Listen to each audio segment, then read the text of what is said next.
नमस्कार, माझं नाव सिद्धी आणि कुक विथ सिद्धीमध्ये तुमचं स्वागत आहे. आज मी बनवणार आहे सोयाबीन पुलाव. चला तर मग रेसिपीला सुरुवात करूया.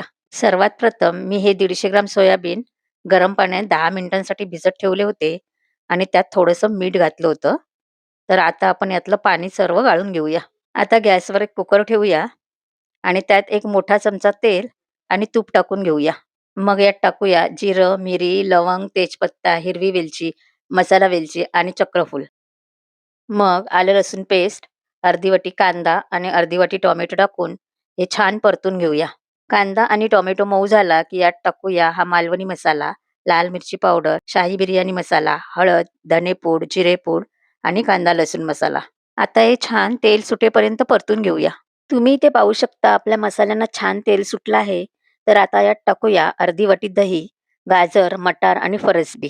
तुम्ही यात बटाटा सुद्धा टाकू शकता. आमच्याकडे कोणी बटाटा एवढा खात नाही म्हणून मी नाही टाकलाय.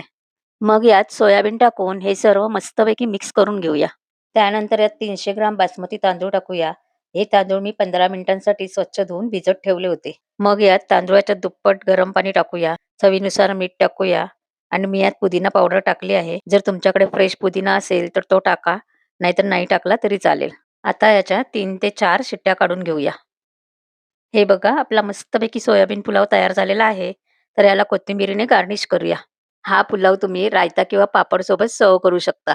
कशी वाटली तुम्हाला माझी आजची रेसिपी? जर आवडली असेल तर लाईक करा, शेअर करा, कमेंट करा आणि सबस्क्राईब करायला विसरू नका.